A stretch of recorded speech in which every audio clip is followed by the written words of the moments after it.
I love the amount of sequins we have going on. Thank you so much. Sequins and bedazzles. And yeah, I like to say that like rhinestones are a part of my personality. I believe it too. I love this. Yeah, I think my soul is sparkly, so. Yeah. I like the outside to match the inside. You know what I mean? That's right. Very Y2K as well. I love it. Hi, this is Ones to Watch Chef's Choice. I'm Abby Kenna, and today I'm joined by Abigail Barlow. Yeah. How are you? I'm so good. Thank you for having me. Yeah, we have the same name. I know. Abby squared. That's right. Do you ever go by Abby? No, and I'll tell you why. It's because no, please do. I'm a fan of Dance Moms, and when I hear the name Abby, I think Abby Lee Miller. Wow. And I don't like that word association in my brain. It's just because I was a competitive dancer. I got to meet her as a kid, so I was way too close. Okay. To the Dance Moms Abby. No, I understand Unfortunately. that. So I'm like, it's either Abigail or Abs. So Abby and Abs. That's cute. Yeah. I've always tried to do the Abigail thing, and then it just never stuck. Yeah. My mom's very disappointed about that. She was like, I gave you a beautiful name. To each his own. It. You know what I mean? That's right. That's what I'm saying. To each Abby's own. Well, how are you? What have you been up to today? Today has been great. I went to boxing because I love to box. Yeah. It's like the best workout ever. And my personal trainer, or not my personal trainer, but I like to think of him as like we're the only two in the room because he's really cute. In the world even, yeah. Yeah, exactly. Wow, that must be like great for your mental health too. It is. And like, you know, I definitely am someone who bottles up my anger and it explodes in the most unnecessary times. Totally. So having an outlet where I can just punch some shit, punch something. Yeah. Even if it's just a bag and I can pretend it's a human face, you know? Yeah, and it's helping your body too. Like, yeah, it makes me feel strong. It's like, it's rumble boxing. So it's like half punching bag, half weightlifting, and lifting's really good for your bones. Wow. Okay. Yeah. Are you like on your exercise grind? Is this a thing? Okay. I love to exercise, and I'm also like a body that stays in motion has to keep going, you know? 100%. Like it just, I think I have more energy when I exercise. So yeah, like you get more done when you've already like done something for yourself. I cry a lot, but I am so productive, you know? That is the most me thing I think I've heard. Maybe we are the same person. Maybe so. What's your sign? Scorpio. Okay. What are you? I'm a Leo. Okay, I'm a Leo rising. Wait, I'm a Scorpio moon. Whatever. Oh my gosh. It's fine. A gorgeous chart. I'm obsessed. Thank you. Well, thanks so much for being here. Yes, I'm so excited to be here. This is fabulous. Thank you. Yeah, this is Chef's Choice. This is our little taste-making podcast. Love. And we're going to go through a 3-course meal of you. Fierce. So I would love to know what the appetizer to Abigail Barlow is. If someone had never heard your music before. Okay, I'm going to give a very out of left field answer, but please. Yeah. Tiny Dancer by Elton John. Okay. I grew up with a doctor dad who also was a pianist and songwriter and singer. Love. And his like favorite artists were Elton John, Billy Joel. And like me and my sisters grew up thinking he wrote Tiny Dancer about us. Like, stop. Yeah, we were just his biggest fans, and in turn he's our biggest fans. Yeah. And it kind of informed me as a songwriter and a storyteller first. I think the music that I grew up on, like songs like Tiny Dancer, really tell a story and make you feel something. 100%. And that's what I'm always trying to go for when I make music. Is feeling something and telling a story. Yeah. World building even, you know? Yeah. I mean, you've built so many worlds that it's like actually, that is the story of you. It's my favorite thing to do. As a teenager, as a kid, I loved playing The Sims and building houses. So it makes sense. Sweet. So was your dad playing music? Was that like a big factor in you beginning to play music? When did that happen for you? He really just introduced us to music super early. He had a beautiful baby grand piano. He was always playing. Like, sweet. I would come home and he would just be, you know, practicing a song. Yeah. And I think just growing up with that presence even was enough for me to be like, like, he loves it, so I love it, you know? And he had told me that he wanted to chase the songwriter dream and be an artist. And his parents were like, if you want to raise a family, you gotta do something else, something a little more stable. So then he became a doctor. And I think like seeing his love for it and knowing that he didn't get to do it, but that he was so supportive if we ever wanted to do it, was enough for me to just like dive into learning how to do all the things, how to play piano, how to produce my own music. I sort of dove in head first. Right. Like he like siphoned that love into you and it's just, he's the best wholesome man on earth. He's literally an angel. Yeah. I love him. Shout out, Dad. Love you. I know you'll watch this. Well, what would be like a song of yours then? Like if Tiny Dancer inspired you to start music, what is like the first step that listeners should take to getting to know then your discography? That's a really good question. Are we moving on to the main course? This is like appetizer part. This is a tapas situation. Okay, I love it. I love tapas. Oh my God. Okay, great. Gosh, I think I'm beginning to build a world with an album I haven't even released yet. Okay. But Easter egg. Yeah, Easter egg. A single that I released last year. It's called Rock Bottom. It's not that deep. I'm the one who taught me how to breathe. Underwater, no one hears me sing. Telling the story just how I wanna.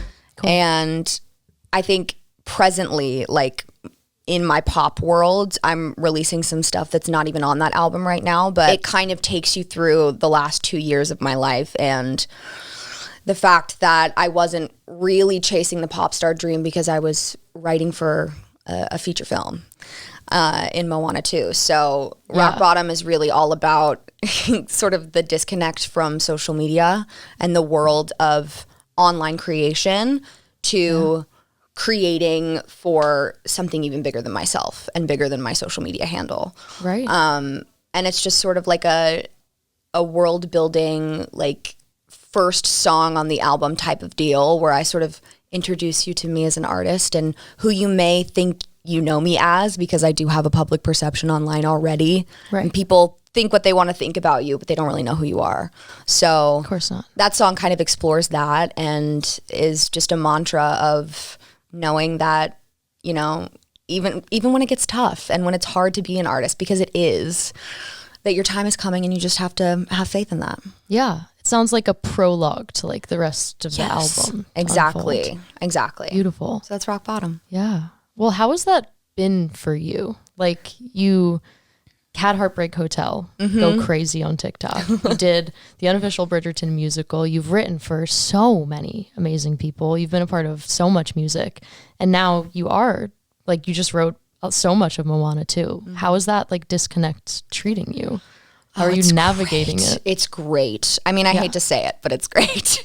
It sounds like it would be, like, refreshing. Yeah. I think it fulfills me in a way that writing for myself doesn't, weirdly. Just like stepping into a character's shoes and a character as iconic and heroic as Moana, it made me realize that I had parts of me that are iconic and heroic, you know? I'll cry, yeah. I mean, it's just true. Like, you know, we're so hard on ourselves and we're mean to ourselves, like, especially as artists. We just want to be seen and heard and loved, you know? And so when it feels like you aren't or you're not getting somewhere that you want to be, it just feels impossible. But writing for a big team with a team that believes in the project so much and just like cares so deeply about every single step of the process, it's made me think differently about creating and about making music for all different genres, all different areas, TV and film, stage, and for pop music and, you know, commercial music. So how is your writing different now? Like now that you've gone from like writing for a character, like is it the same going back and writing as yourself? No, it's like writing pop music is so different because there is a different like formula to a great pop song, I feel like. Sure, yeah. You know, when you write for a character, when you write for a story, like a character has to start at a point A and like parkour has to end at a point B, you know, like they have to have an emotional shift in the song, and that's kind of how you tell the story through music. But with pop music, you can sort of take a concept or, you know, even a poem and set it to music, and if it's catchy, you know, it's a great song. True, yeah. So it's different in that way, and I think it's also just different in how I approach the songwriting process, you know? I think a lot of my pop music now is very melody driven. I love a catchy hook, you know? And with telling stories and music creation for TV and film, it's just, it's different. You know, you start with sort of like, okay, here's where the character is in the story right now. Here's where we need them to get by the end of the song. And here are all the other elements that need to be covered in this song. Now go write it. So that's kind of how it works when you're being tasked with a song to write. When I was first thinking about it, I was like, wow, that must be hard to like put yourself in someone else's shoes. But then I thought about how difficult it must be to like verbalize your own thoughts. And it, in some way, is it easier to like, it's like a task. Like, here's like the resume and you have to put it into a song. It's actually easier for me to do that now. Yeah, which is crazy. Yeah, it's crazy. But also, I'm starting to appreciate it, that it's kind of like my superpower to step into someone else's shoes. Totally. But now I like just got a new hot pink piano. I've been talking about it literally all over my social media, but it's the first like playable piano I've ever purchased for myself. Okay. And, you know, the first piano that I got during the pandemic was like my pandemic project. I like, you know, tuned it myself. I gutted it from the inside out because it was a really old piano and like very broken, but playable. Like it was okay. Yeah. And I wrote Heartbreak Hotel on that piano. I wrote like a handful of the first Bridgerton musical songs. And now that I have a new piano and I'm kind of like relearning how to play, it's really hard for me to sit down and write a song. I haven't written one yet. Oh. So why do you think that is? I think it's because I have so many ideas for songs and I'm like, which one do I write first? Because you know it's going to be connected to the piano forever. Exactly. Like that piano is going to remember which song was first, you know? She will, yeah. Her name is Barbara. Barbara will remember. Barbie for short. Yes, exactly. Love. Babs, you know? Even better. Even better. But yeah, it's hard. I think like it's just going to take some getting used to having like a really great instrument to use to create music. Because it's like the one instrument I can actually play. So it's a great instrument to play. Yeah, it is. It's the best. Thanks, Dad. Again, shout out. Thanks, Dad. But yeah, it's difficult for me to write for myself right now. But I'm also thinking like, okay, everything is for a reason. Like maybe I'm not meant to be writing for myself right now, and that's okay. You know? Yeah, and also like give yourself the grace that you just spent. How long have you been working on Moana 2?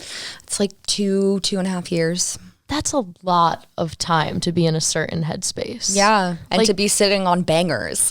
Right. And not be able to talk about it at all. Yeah. Wow. When does it comes out soon? November 27th. Wow. How do you feel? Crazy. Like insane out of body every time that something new happens. Because we're technically not done with the movie. Like there's still some things to be done to put polishes and finishing touches on it. Yeah. And so every new step we take, like everything that gets added and we get to see and it's unveiled to us is like, it's like living a dream. It's truly like, how did this happen? How did we stumble into this job description? It happened, you know? Yeah. For a reason, I guess. How did you stumble into that job description? How did this all unfold? Well, it started with the Unofficial Bridgerton Musical. Right. And me and Emily sort of developing a rapport together, Emily Bear, my writing partner. Yeah. And we just sort of found magic together when we create. I think we overlap. It's like a Venn diagram. Like we're so different, but when we overlap, it's like some sort of alchemy that's just like magic. Amazing. Yeah. And speaking of magic, we had a meeting, like a general meeting with like the head of music at Disney Animation. And he was like, I think I have a project for you, but I don't know quite yet. I'll keep you posted. And then like a year later, we had a meeting with the creative team. And then like a couple of months after that, we got the job. So a long time coming. Yeah. I mean, it was just, we got representation and they really helped us sort of get our foot in the door. That's beautiful. Yeah. When did like your love for musical theater start? Was that also when you were a kid? Yeah. I was a big musical theater girly. Like very serious too. Like way too serious. Like dance captain vibes. Okay. Like leader of the crew, you know? Like would clean dance numbers until everybody was like yelling at me, like angry at me. I was not very well liked. But the show, I bet, looked great. It looked great. Yeah. The numbers were clean, spick and span, spotless. But yeah, I grew up in Alabama, and I did like a musical theater year-round program with a bunch of high schoolers, kids my age, and they would also put on shows, like 4 every year. So I would also audition for those and be in them. I did like Into the Woods and what else? Like 42nd Street, Next to Normal. I did some really fun shows with them. Yeah. And then we would do these like showcases and do outreaches in the community and sort of like do choral arrangements and songs and stuff and sing and dance. So wow. Yeah, that was my whole like high school experience. It makes a lot of sense that like you are the storyteller, songwriter that you are, based on like in the best way possible. Like Billy Joel, Elton John, like the masters of like classic rock storytelling, and then musical theater, and then also country music. I feel like is the one that always gets knocked, but I feel like that's the trifecta of like you can tell a story. Yeah, Dolly P. You know what I mean? Exactly. She's the blueprint. That's right. I've got her book on top of my hot pink piano right now. Oh, sweet. I love this imagery. Yeah. Oh yeah, it's iconic. Okay, well then I want to know like what represents you right now in this new era, this hot pink era of Abigail Barlow. This hot pink era. This song. Yes. Yeah. There's a song that I wrote like a couple months ago. It's called Strikeout. Mm-hmm. But even if I strike out, I don't have to pick a team, 'cause I play both sides. I'm just trying to have a good time tonight. And it's coming out very soon. I'm sure when this gets released, it'll probably be around the release date. And it's kind of just me returning to form in a way. Okay. Returning to my TikTok bop form, actually. Okay. Because Strikeout is quite the bop. It is. And I think for a long time, I was sort of chasing this like unattainable virality goal, which like, who knows what it actually means in the grand scheme of things, or like how things go viral. I don't know, you know, but now I think of songwriting in a completely different way. And if I like it, then I know that there will be someone that resonates with it. Yeah. So I'm trying not to take my songwriting process too seriously these days. I want it to be very unserious, actually. Yeah. Chapel Roan taught me that that's probably the best way to approach your artistry. Yeah, because she released so many amazing songs. Like that whole album is like 2 or 3 years old collectively. But then Casual hit, Good Luck Babe hit, and now people are discovering those songs as if they were released yesterday. Exactly, because they're timeless, you know? They're timeless. They're great songs. Yeah. And so I just want to make great songs. And I think... It is a great song. Thanks. I think Strikeout is sort of like hitting the balance between who I was as a pop songwriter and now who I am becoming. And also exploring like my identity in love and relationships, because for a long time I was just writing pop songs about shitty boys who did me wrong, you know? Am I allowed to say shitty? I'm sorry, stupid boys who did me wrong. Shitty boys. Shitty boys. That's right. Yeah, I was going to ask, it feels like an epiphany of a song. Oh, yeah. I think for a long time I knew I was a bisexual icon. A bicon? Is that what they're called? Yeah. We are now, yeah. A bicon. But I didn't know how to put it into song form. Okay. I think it scared me too. Yeah. It's just a scary thing to sort of realize who you are. Yeah. And then I finally, you know, sort of found my footing in a way to approach it that feels like I'm honoring myself, and I'm honoring that like it's a very like emotional, vulnerable thing for me to even like share with people. Yeah. But that also like it's fun and it's sexy and it's hot, that I like both. I play for both teams. Like, how great is that? I love using that metaphor. No, it's so good. And like great. the little the pink baseball bat, like you're kidding. Listen, I aim to please. Right. Please your eyes and your ears. I think it's a great, like, no one should have to come out ever, but obviously as like a public figure, like it feels like a moment for you. And I think it's beautiful that you just were like, here's this like ridiculous, amazing song. And that's who I am. Yeah, thank you. I'm excited for it. I hope people like it. I hope the Bye Girlies are like, finally a song for me. They will. Yeah. They're in need. Okay, good. Yeah. Good. Chapel has already, she's paving the way. She is paving the way. And now people want more. Yeah, absolutely. So, what were like some of your sonic influences when you were writing that song? Like, definitely Chapel. Okay. Definitely Chapel. I had a full like girl crush on her when I discovered her last year. Like the first song I discovered was she popped up on my TikTok singing Hot to Go, and I was like, this is an actual hit. Like, what the fuck? Why doesn't this have 1 million likes? Yeah. And then I saw her when she came to LA last year, and like she's doing it so right. She's doing something that like they haven't done since Gaga first started, you know? For sure.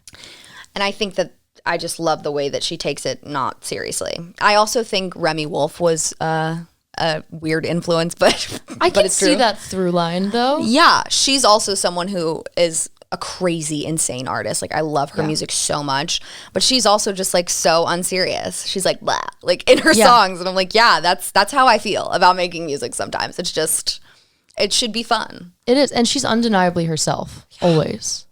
Like regardless of what might be like trending. Or Right. Exactly. that. She knows who she is as an artist. So yeah, I'm glad that you're embracing that like in this new journey. yeah, Even if it is like hard to write music for yourself right now, it seems like this Moana journey has made you feel more like yourself. yeah. I think it's connected me more intimately to my inner artist for sure. Okay. I'll use that quote. Yes. I love this. Yeah. Okay, well, we also have some important things happening. Please Me acoustic version. Yes. What made you want to do an acoustic version of that? My manager, Nick Altman. No, thanks for the honesty. He was like, no, we should do this. And I was like, you're right, but we should re-record it. Because like who wants to just like have somebody record an acoustic guitar and then throw the original stems on top? I didn't want to do that. Weird, It would feel weird. So I did like a more intimate, like giving you like a Tori Kelly cover of that song. A cover of your own song. A cover of my own song, exactly.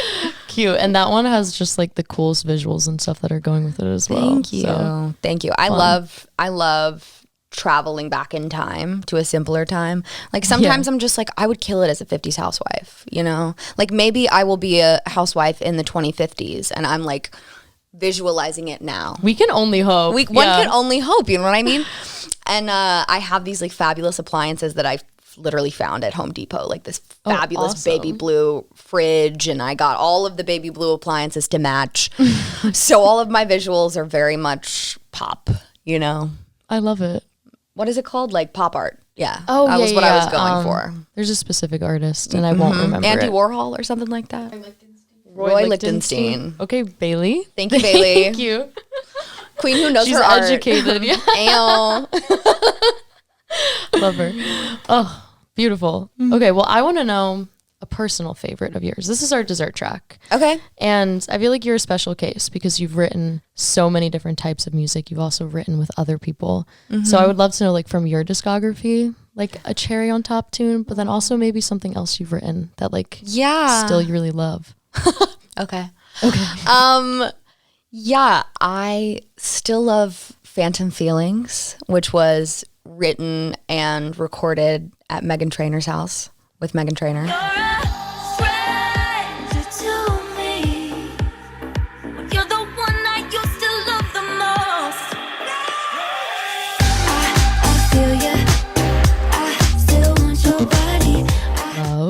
I love her, and she's doing it so right too. She's one of the pop stars that just has the finger on the pulse, you know? Always, yeah. And getting to work with her, it was like right before the world shut down too. But it was like taking a peek into what my future could be if I just like never gave up. And you haven't. And I haven't. And like, who knows, one day maybe I'll be able to buy myself a house with a yard for my sweet dog, you know, with sweetness. Yeah, with the money I make from writing pop songs. That would be amazing, you know? That sounds like a good life, yeah. It does.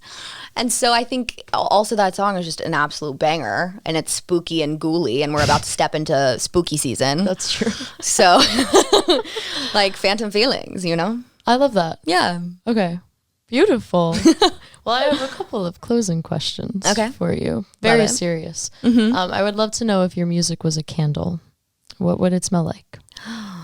Ooh, that is a great question. Thank you. The first thing that came to mind was the Diptyque rose candle. Oh, amazing. It's like Prince's favorite candle. And ever since, like, I was doing like a little collaboration with Bose, and they had me go do the Prince experience, and they gave me this like limited edition Prince Bose speaker and a Diptyque candle, and I had never smelled it before, and I was like, holy, I want my whole house to smell like this. It's expensive. What is it like? What does it smell like? Give me like notes. It smells like an actual rose. Ooh, like delicate. Delicate. Delicate and demure. Very cutesy, very mindful. That came out of nowhere, and I'm about to block that word like from my social media. It was cute for a day. I'm done with it. But also I get it, and that candle's, I think it fits. It's like, it's rhinestones. It's rhinestones. It's glittery. Yes, it's a sparkly scent. It just like, it also is like upscale, you know, like elegant. Yeah. Fierce even. Fierce. Thank you. You know, that's my favorite word. It's like, it's deeply ingrained in my vernacular, so. I love it. I would also love to know what your favorite sound is right now that is not music related. Broken glass. Where are you hearing broken glass recently? I break things all the time. Can I tell you things I've broken in the past month? My Pyrex, my Barbie wine glass, I really loved. And when you break things, like different kinds of glass, they make different sounds. That's true. You know, and it's always like crispy and nice. No matter like what the damage is, it's always nice. The sound of a broken wine glass is great. Like that thin glass. Yeah. Exactly. That's a good one. Yeah. Pyrex sounds destructive though. Yeah. I was so upset. I got a new one today though, so okay, that's a win. Yeah, that's a win. Amazing. Well, my very last question is I'd love to know who your ones to watch are. Who are you listening to that I should be listening to? Ooh. I love Olivia Dean. Oh, yes. She's such an icon. Yes. I want to see her live so bad. I mean, they're ones to watch that everyone's watching right now. Honestly, I'm not very good at being a deep diver. That's okay. I'm kind of stuck in the 2010s most of the time. Oh my God, like who? Oh my God, like please. Old Katy Perry, like One of the Boys, Katy Perry is like my favorite album. Yes. I'll play it over and over again. I don't care. Yes. Old Shawn Mendes, like I'm that's for real. Amazing. But I'd say like now, you know, we all love Chappell. We all love Benson Boone. I think he's so talented.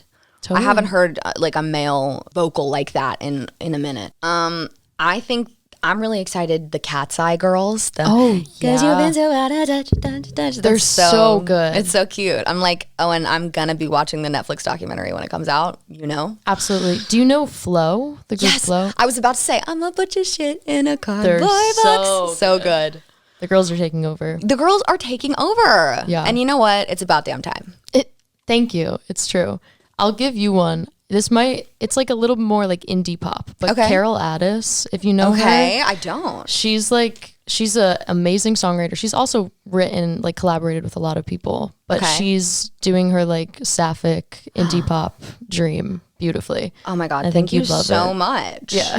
Dreams. Wow, she just released a song called Late Start. And it's just about like when you think you had a late start in life and like everything's going to be fine. Oh. So love her. I love this. Thank you so much. Crying during sex. Well, yeah. Can't say. Put a finger down. Stop. Oh, well, thank you so much for being here. And I'm excited for you. Thanks, Abby. Yeah. Thank you so much for having me. This has been amazing. Yeah. Well, once again, this is Ones to Watch Chef's Choice. I'm Abby Kenna. Do you want to introduce yourself? I'm Abigail Barlow. Thanks for watching. Thanks. Guys. Yay! Silent over there. Absolutely silent.